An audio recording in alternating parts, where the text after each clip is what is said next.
কথা মনে রাখবেন, আত্মার কোনোদিনও স্বর্গে পাঠানো যায় না।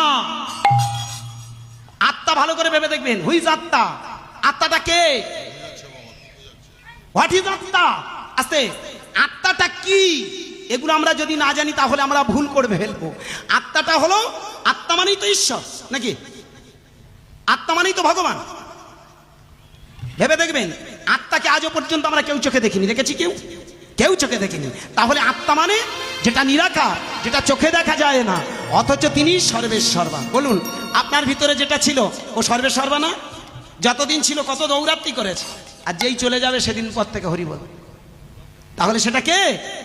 সে হচ্ছে সুপ্রিম পাওয়ারের থেকে এসেছিল, সেই সুপার লর্ড, সেই অলিনল।